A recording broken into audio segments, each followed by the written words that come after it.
అయోధ్య రామాలయ విరాళాలు పక్కదారి పట్టిన వ్యవహారంపై సోమవారం నాడు ట్రస్ట్ కీలక సమావేశం జరపబోతోంది. విరాళాలు సహా అనేక కీలక అంశాలు చర్చకు రానున్నాయి. విరాళాల చోరీ అంశంలో ప్రతిపక్షాలు చేస్తున్న ఆరోపణలను కూడా పరిగణలోకి తీసుకోవాలని పోలీసులు కోరింది విశ్వ హిందూ పరిషత్. విరాళాల దుర్వినియోగం నేపథ్యంలో శ్రీరామ జన్మభూమి తీర్థక్షేత్ర ట్రస్ట్ సోమవారం సమావేశం కాబోతోంది. ట్రస్ట్ సభ్యులు, ఆలయ ప్రధాన అధికారులు, అర్చకులు సమావేశంలో పాల్గొనున్నారు. ఈ మీటింగ్లో 5 ప్రధాన అంశాలపై చర్చించనున్నారు. Trust general secretary Sampat Rai, trust doctor Anil మిశ్రాల రాజీనామాలను పరిశీలించి వాటిపై నిర్ణయం తీసుకోనున్నారు. ఆలయ విరాళాల లెక్కింపు, నిధుల దారి మళ్లింపుపై సిట్ ఇచ్చిన మధ్యంతర నివేదికపై కూడా చర్చించనున్నారు. రాబోయే రోజుల్లో ఆలయ పరిపాలన, భవిష్యత్తు నిర్వహణ ఏర్పాట్లపై కొత్త మార్గదర్శకాలను సమీక్షించడంతో పాటు ఖాళీగా ఉన్న పోస్టుల నియామకాలకు సంబంధించి అర్హులైన పేర్లను పరిశీలించనున్నారు. ట్రస్ట్ అధ్యక్షుడు నృత్య గోపాల్దాస్ ఆశ్రమం అయిన మణిరామ్ చావ్నీలో ఈ భేటీ జరగనుంది.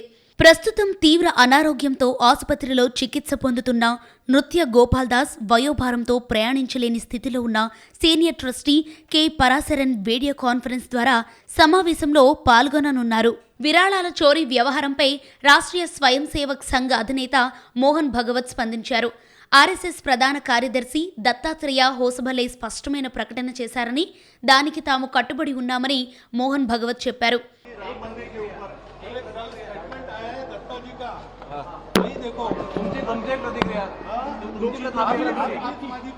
విరాళాల చోరీపై ప్రతిపక్షాలు చేస్తున్న ఆరోపణలను కూడా పరిశీలించాలని విశ్వ హిందూ పరిషత్ అయోధ్య పోలీసులకు లేఖ రాసింది.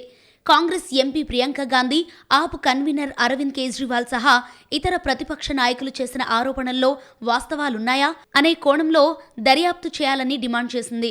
ఆధారాలు, సమాచార మూలాలు, పత్రాలను వారి నుంచి సేకరించాలని సూచించింది.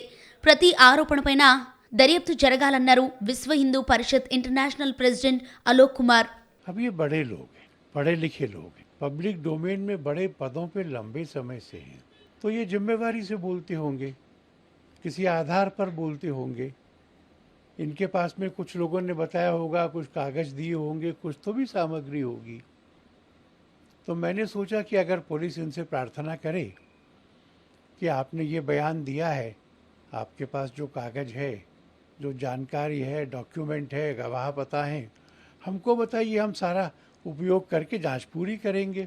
విరాళాల చోరీ కేసులో దర్యాప్తు వేగవంతం చేసిన సిట్ కౌంటర్ ఉద్యోగి అవినాష్ శుక్లాను ప్రధాన నిందితుడిగా భావిస్తోంది. అవినాష్ శుక్లా బ్యాంక్ అకౌంట్ నుంచి 15 లక్షల రూపాయలకు పైగా లావాదేవీలు జరిగినట్లు పోలీసులు గుర్తించారు.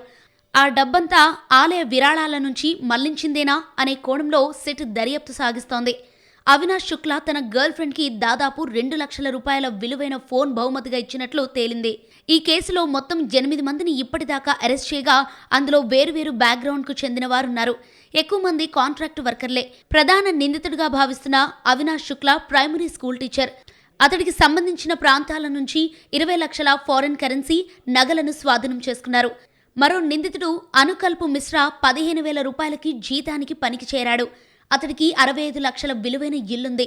అలాగే ఓ ప్రీమియం బైక్ కూడా ఉండగా ఎస్యూవీ కార్ కూడా బుక్ చేశాడు. అతడి వద్ద జరిపిన తనిఖీల్లో 16.8 లక్షలు దొరికాయి.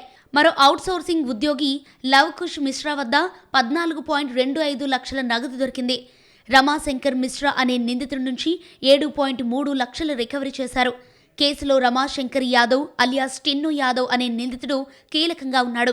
ఇతను ట్రస్ట్ కార్యదర్శి చంపత్ రాయ్ పర్సనల్ డ్రైవర్ మాత్రమే కాదు, అత్యంత సన్నిహితుడు కూడా.